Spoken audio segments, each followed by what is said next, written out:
Welcome everyone to today's episode of Daily Block Party.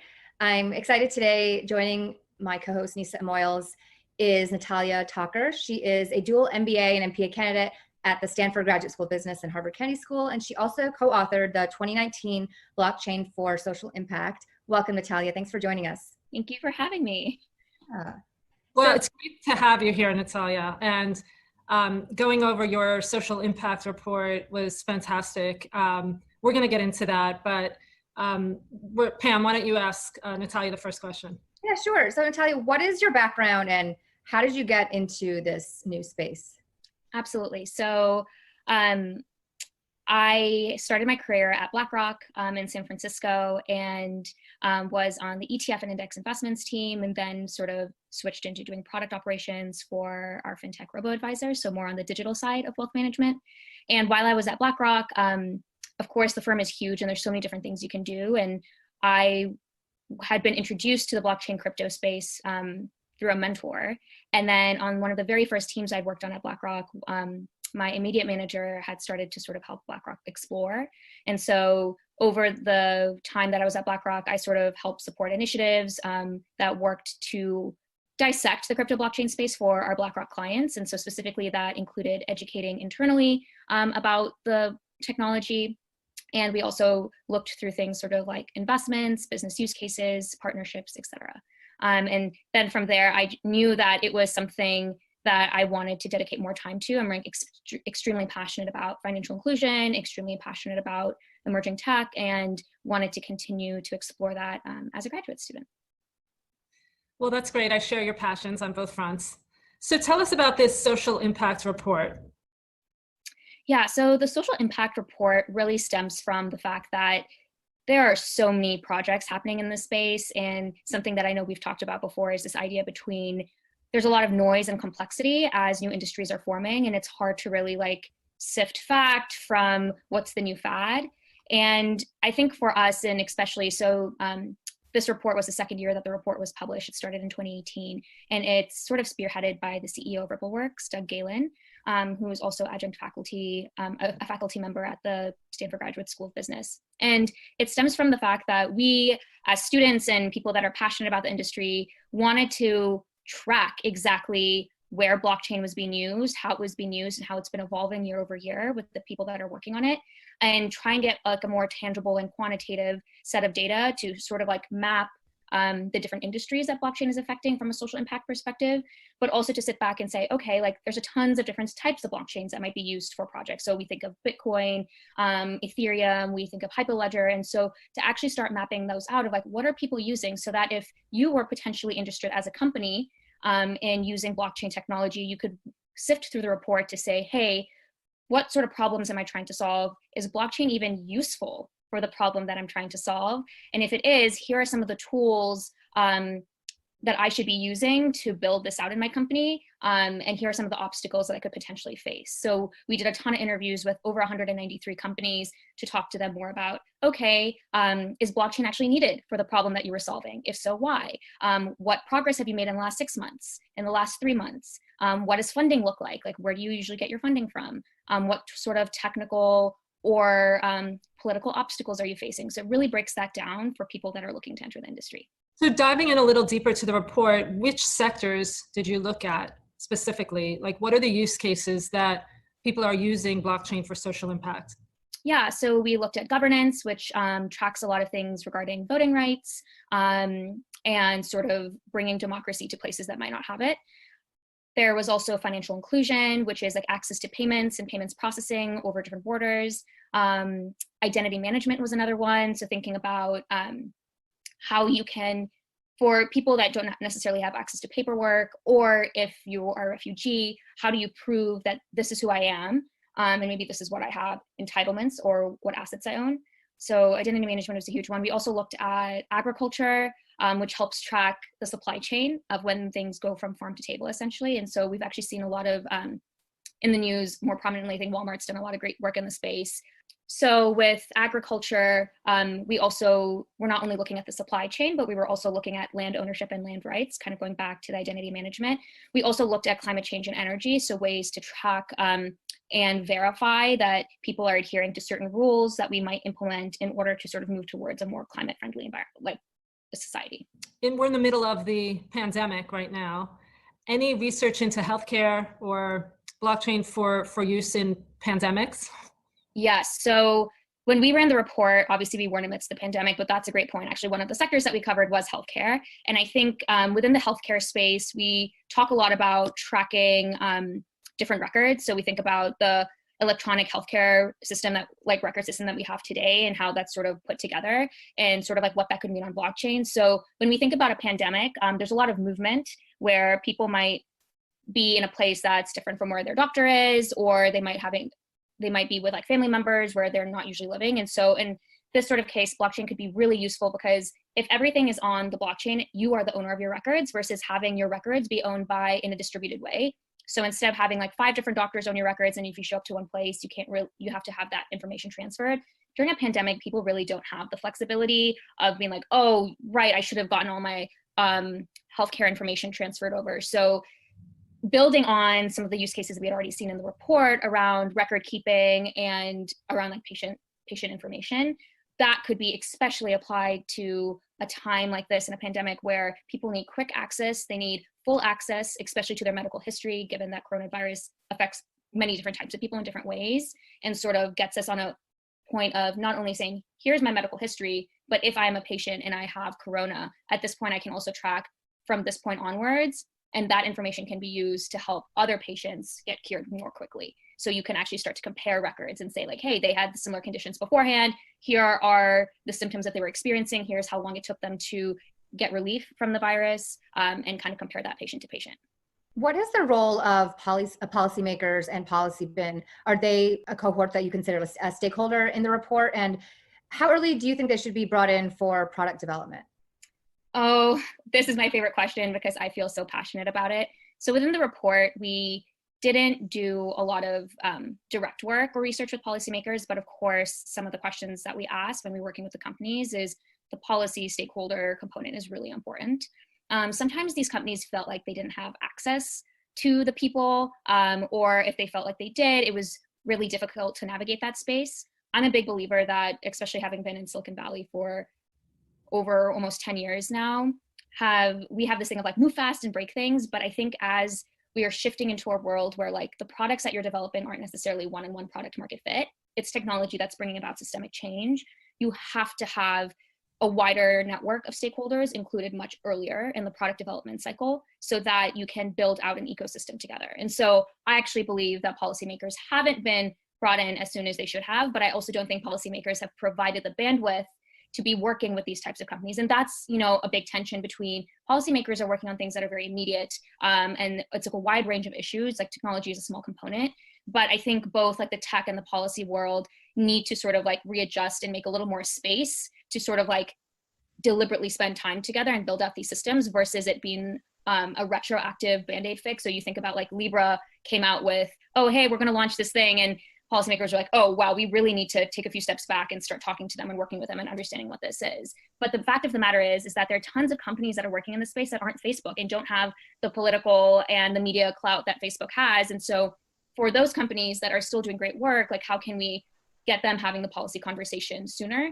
I think for me, something that I'm working on right now that I'm very passionate about is sort of helping central banks think about what's the framework and toolkit that you would use to even start to dissect a digital dollar or a sort of like programmable USD. And that for me is sort of like my step forward in the space of saying, hey, like, let's bring the two sides together and help give the right information to both sides. So you raised so many good points. I mean, in terms of Libra, whether they could have had policymakers on in their product development before just coming out and then having to sit in hearings and then having to defend Facebook as a whole, and then potentially having Libra be the sacrificial lamb in terms of government against Facebook, and it created all these dynamics. And really that's what sandboxes are set up for, so that you can work with these governmental entities sooner which more companies should take advantage of. But I want to turn to this amazing video that you did, which was filmed in the future, and you had all these stakeholders, and you were looking back in terms of what had already happened. Could you talk a little bit about that? Yes. So the Harvard Kennedy School this past fall put together a futuristic digital currency simulation. And essentially we brought to the table technologists. So for example, Neha Narula, who is the lead for the MIT Digital Currency Initiative, and the former CFTC chairman, Gary Gensler, who has very, very close touch with this technology, but also has worked as a policymaker. And then, of course, we had some headliners like Larry Summers, Nick Burns, Ash Carter, who have all worked within White House administrations and have sort of very, very well know the policy space. And I think there's always a disconnect between how policymakers and technologists come to the table, because first of all, the financial system is extremely complex, and a lot of people who work in tech don't understand that. And then, of course, a lot of this technology is extremely complex, and how it would be designed and what all the different technology considerations are, which policymakers aren't necessarily privy to. The simulation was premised on China has come out with a digital yuan. What does that mean for the US? And what does that mean not only from the US sort of being the reserve currency of the world, what does that mean for our power and our allies and our political alignment, but also what does that mean from a foreign or national security perspective? So for example, something that we really dug deep on was the fact that today, our money system and the way we transact money across countries is done on the US SWIFT system. And a lot of people don't know this. US SWIFT was built in 1940s or 1950s. It's an old system, and we still use that today to sort of electronically transfer funds between countries. And for that reason, we are able to the countries were able to track what payments are going in where. And one of the problems that was brought up is that if China has a digital yuan and has their own payment rails that are built off of that cryptocurrency, what does that do for the US's ability to have visibility into the transactions they're making? Because we wouldn't if they went off of SWIFT. And how does that build with alliances that North Korea might have with China in the future? Or how does that build from a perspective of national security, of war and being able to track and manage relations? And I think a lot of what we discussed in that simulation took everything that we're seeing today to another step higher and made us realize the ripple effects of this. I think a lot of different people who were sitting at the table had different opinions about what the right answer was. But I think something that we did come to consensus on is that there should be people within government that are dedicated to understanding this technology. And while Libra or any other private company may not be the solution for the technology that we use for a digitized dollar or digitized currency, whatever is built should be built in-house with governments co-collectively figuring out, okay, what is this new technology that we would need to build to make sure that we're ahead of the game? I think at some point there could be, today we're resting on a lot of our laurels in terms of our economy and what the dollar means in the world, on the world stage. But I think moving forward, if other mega powers come to the table with new digital currency, the US is going to be a step behind if we don't start thinking about it right now. Right. And, John Carlo from the CFTC has the Digital Dollar Initiative. And yes, some version of that actually ended up in the coronavirus stimulus plan, which everybody got excited about, but then also then got cut and ended up in Rod Brown's and Marianne Williamson's bills. But what do you think is going to happen now with the digital dollar? Yeah. And just on the point of the Digital Dollar Project, he also started the US Digital Chamber of Commerce, which they're all trying to make sure that we have a constant pulse on this, which is, I think, amazing. To your point about the digital dollar being inputted into a bill and then taken out, I think it being taken out was the right choice.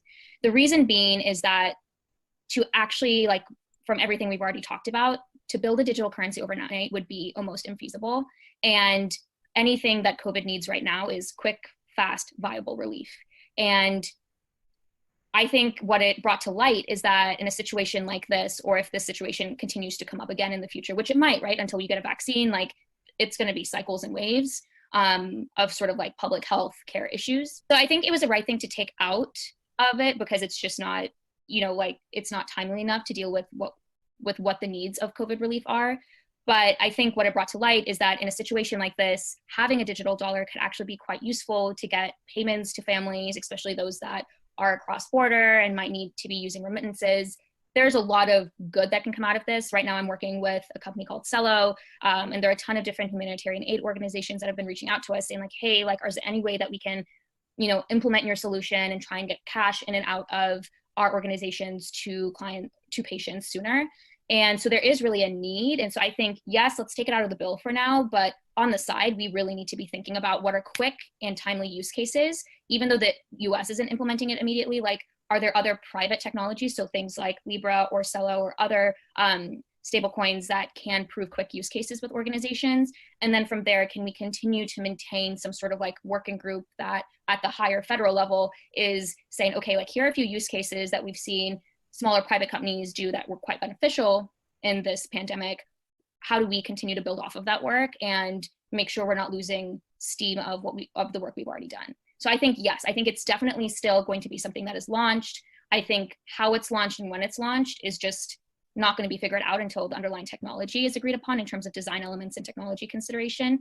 But we definitely have to we can't let it slip completely out of our hands because China is still very much working on theirs, and the news every day is like they're getting closer and closer. You bring up a really good point when you emphasize that COVID relief needs to be very quick and timely because the public doesn't really know how on track we are to finding a vaccine. So we're going to be dealing with this in waves. And you actually talked about this a little bit in the interview with She256, and you talk about blockchain isn't necessarily the solution for everything. And you talk a lot about design thinking and your passion for that. Can you talk a little bit about what design thinking is so the everyday person who hasn't heard of that can understand what that means? And also how you think it might inform structuring like digital financial products like the digital dollar? Yeah. So design thinking is like a 5-step process that is used for problem solving, and it can apply to any type of problem. I've used it for thinking about relief for DACA, or we can think about it in regards to financial inclusion or helping small businesses. It can really be all over the map. The main part of design thinking, I'll just review the 5 steps really quick. The first is sort of empathy, so user need finding, really thinking about like, who is the user, what is sort of their everyday, and like shedding our own biases, but sort of understanding and putting yourself fully in who you're designing for in their shoes. The next is defining the problem, really defining a specific problem. A lot of the times when we think about innovation, people are trying to solve actually like 5 different problems at the same time, and that just doesn't work. It helps having focus. The third is ideate, which is coming up and brainstorming a ton of different ideas to sort of like that problem statement. And then the 4th step is prototyping. So like using some low resolution way to like test your hypotheses and assumptions of what you've learned and what you think the solution might be. And then the 5th phase is like testing it, and testing it with users, which means you might need to go back to step 1, 2, 3 in out of order to continue iterating on it. So that's what design thinking is. And where I think it makes a really big dent in sort of the blockchain crypto space is, as I've said before, I think there's a lot of noise in the industry. I think a lot of the times people are jumping to use the technology as a solution to something that really doesn't need the technology as the solution. It could be something else as easy. And for a lot of people, they don't realize that putting together sort of a blockchain crypto solution takes a lot of time and effort. You're sort of building a system up from the ground up. With that should come a lot of decision making. There should be a lot more conversation, again, around like how you design and structure those elements. And where I think design thinking really comes in is thinking about what are the problems that I'm trying to solve and who are the stakeholders involved. So as a company, what resources do you have? What legacy systems do you have? Like, who is the user and what are they already using? Like, why are they using that? For a lot of the work that we do in developing countries and developing economies, sometimes the most low-res solution is the best for them because that's what they can maintain. That's what they know how to use. And so having a complex system actually wouldn't be that much more helpful to them in the way that the technology exists today. And so really understanding the user, but also understanding the timing of when you're introducing the technology and in what ways you are introducing the technology, and understanding the stakeholders. And I think if we used a design thinking lens to work across the different stakeholders that would need to be in the product development process, we can better pinpoint the actual use cases that will be very helpful and actually create small incremental impact. And then hopefully that will become exponential over time. Right now, you're dealing with a lot of people saying, there's 100 and 200 different use cases that we should all be working and focusing on. And people are just throwing spaghetti to see what sticks. And if you go back to when the internet first started, it was very much the same way. But the goal should be to say, what are the first use cases that are going to be sticky? And like, how can we get those off the ground? And how maybe what are the use cases that have the least friction today? And so do you think some of those use cases already are becoming sticky? Like, for instance, gaming, for instance, remittance payments, cross-border? You know, obviously crypto is about trading and speculation, but are there others that you think already have shown stickiness? Yeah. So I think my favorite one that from just my exposure to the industry has been identity management. I think it's been great because it's touching on a problem that is very pertinent to most people in all different types of countries, developed or under or not. And it also is not really intruding on a very complex system. Every system, identity management system is different for every country, and a lot of people don't even have identity management systems. So it's sort of like there's no legacy system to fight against. And so I've just seen that been really useful and very helpful in a lot of countries that either are developing and need a solution because there just doesn't exist one, or countries that are saying, hey, I think it's time to move away from our traditional identity management system and to move into something more technology based. And so we see that kind of across the spectrum with different types of countries. I think another one for me has been supply chain tracking and management, which has proven to be, I think, very useful, and especially for the bigger supply chain manufacturers or even kind of like consumer retail companies that have the budget to sort of invest in this. They've seen a lot of great work. I think on the financial inclusion side, you've seen a lot of use cases come up, right? Like people can trade, like DeFi is becoming a big thing. Like how can we bring real world financial instruments into the crypto world? I think something else is sort of the differentiation between like working with any type of cryptocurrency that's very volatile and stablecoins are providing this more like accessible alternative to people. I think like within financial inclusion, we talk about peer-to-peer lending, remittances. Those are great use cases and are very, very helpful to people. At the same time, when we start to think about transaction volumes and scalability, I think that's something that within the technology world, like we're still struggling to move forward on. And so Ethereum has the Plasma project, Bitcoin has the Lightning project. And I think people are making big steps towards making it an even more seamless experience for customers. So I think financial inclusion is like still a very healthy use case that I think people should be working it on. But at the same time, because of the transaction volumes, there's a little more friction. And I think anything with the financial system, whether it's remittances, whether it's working with policymakers to develop a new currency for a country, when you start to get in with the financial system, it's just everything is more complex. And so those, while they might be the best use cases, they just will take a little more time to get worked on. Great. Well, Natalya, where can people find you? Definitely on Twitter or LinkedIn. Yeah. So at Natalya Thakur on Twitter and same on LinkedIn. Awesome. Natalya, thank you so much for joining us. And we're going to put links to your Twitter, LinkedIn, and the 2019 Social Impact Report below. Yeah. Would love to hear from anyone about the projects they're working on. And I think it's really important that people who are working in the space and that feel inspired to do the work that it's going to take to get out these amazing sort of solutions or sort of connecting with one another, and that we can help support each other. Fantastic. Thank you so much. Of course. Thank you guys. Really appreciate it.